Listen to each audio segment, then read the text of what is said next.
The mail processing standard should not be reduced.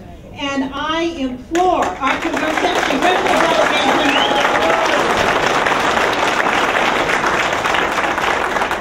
to say this shall not stand.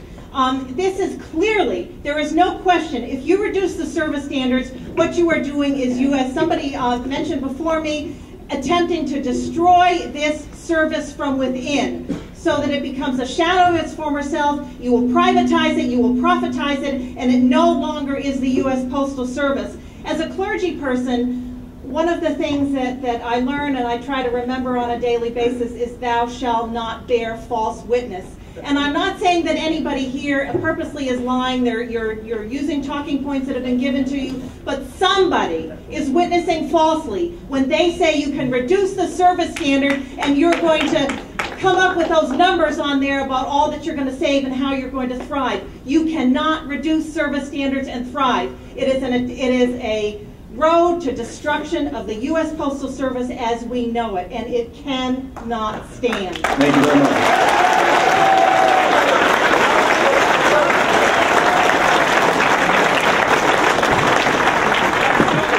Thank you. Name, please. My name is Susan Clark, and I live in Newbury, New Hampshire. I have a very strong connection to Vermont. My former husband is a full-time employee at the By River Junction plant, and first of all, I want to say that you conceded that maybe they were a little harder working, that your figures showed from 4 to 6 hours or whatever it is. I know he's worked different tours. They work very hard, 24 hours a day. So I don't know where those figures came from. I just had to say that. I came up here because I have a home-based business, half of the last 15, almost 16 years. And I have deliveries sent to New London, New Hampshire, a company there called Flash Photo. And I have to say, and I'm always praising the post office and telling them they need to do more publicity about priority mail. First of all, yes, we're losing people doing emails and so, but on the other hand, we're gaining because all those orders that are being placed on the internet have to be shipped. So why isn't the post office doing more with that? I have to tell you, my experience is I have deliberately sent to Flash Photo and have the 13 years I lived up here.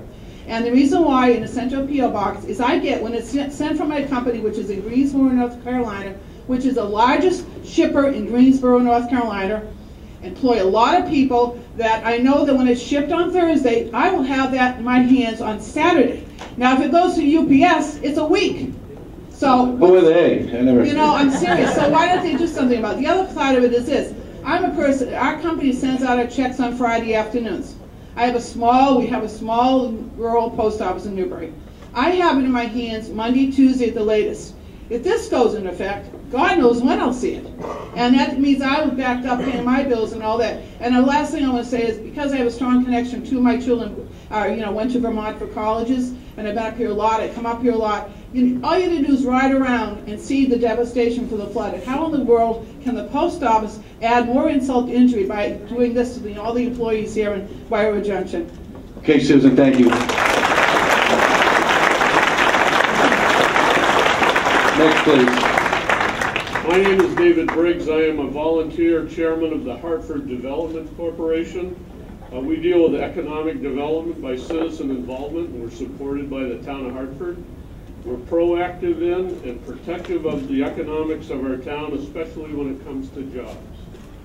Whenever new development of any kind is proposed, the concept of the multiplier effect is always a main factor. Jobs lead to a variety of impacts that touch us all.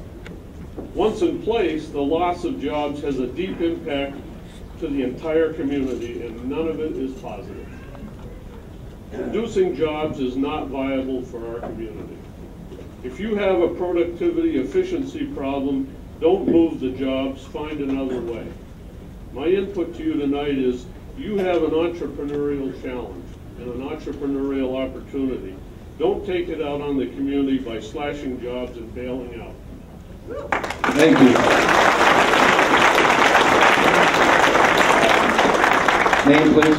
My name is Travin Leishon. I'm a mobilization coordinator for the Vermont AFL-CIO. Welcome to Vermont. My understanding. Thank you. My understanding is that the Postal Service Retiree Health Benefit Fund now has over $42 billion in it. That's enough to cover future retiree health premiums for the next 20 years. Also, that audits show that the Postal Service overpaid by $50 billion, maybe $80 billion into the civil service retirement system. Further, that the Postal Service overpaid by more than $10 billion into the federal employees retirement system. Also, my understanding is nearly a quarter of the postal workers are veterans, and that the Postal Service is paying the entirety of the veterans' pensions, despite the fact that many of their worker service is divided between the Postal Service and the military. This despite the fact that the Department of the Defense pays its proportional pension share for every federal agency except the Postal Service. Given these facts, which I'd like to hear you respond to, why is the Postmaster General making the case that we need to close thousands of post offices and mail processing facilities, lay off employees, and degrade service due to alleged insolvency? What you see here in this room is just the tip of the iceberg. I would suggest that you tell the Postmaster General that if he intends to go ahead and try to impose this plan, he's going to meet his Waterloo in Vermont. Thank you. Thank you.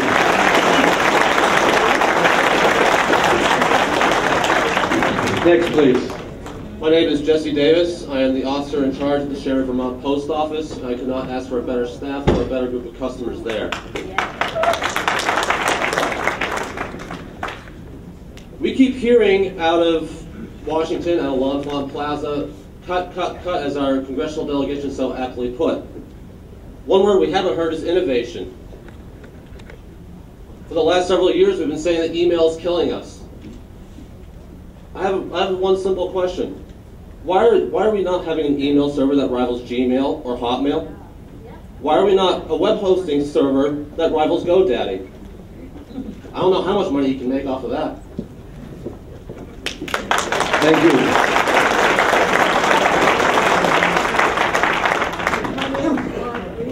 I'm sorry? My name is Barb Reed. I'm a resident of White River Junction, Vermont. Thank you.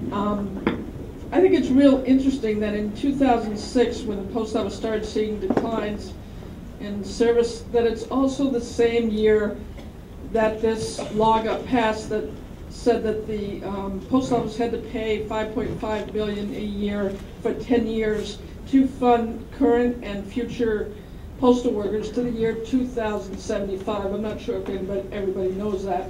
That's kind of ridiculous, and I have to wonder why that came into effect. I heard somebody say something about privatization of the Postal Service. Maybe that's it.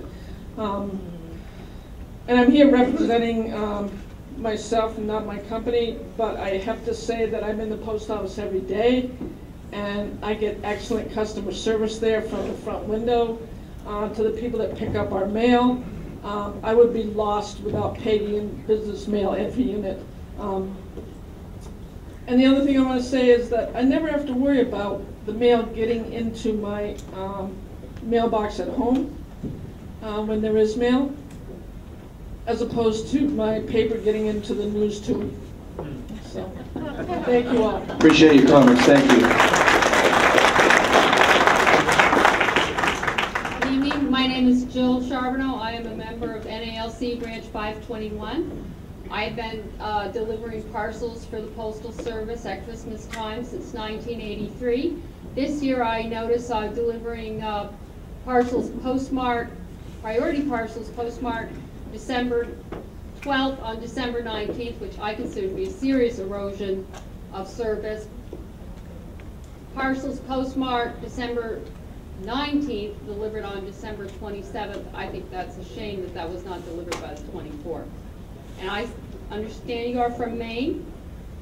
That's correct. That's correct. You are familiar with LL Bean? I believe that they are a very service-oriented business, and that is really the kingpin of their success.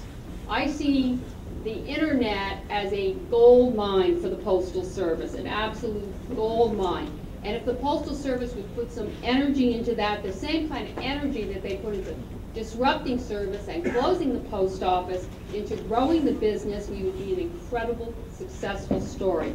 I absolutely ask the Postal Service to support the Postal Service Protection Act, The Postmaster General should be leading the charge with Senator Sanders.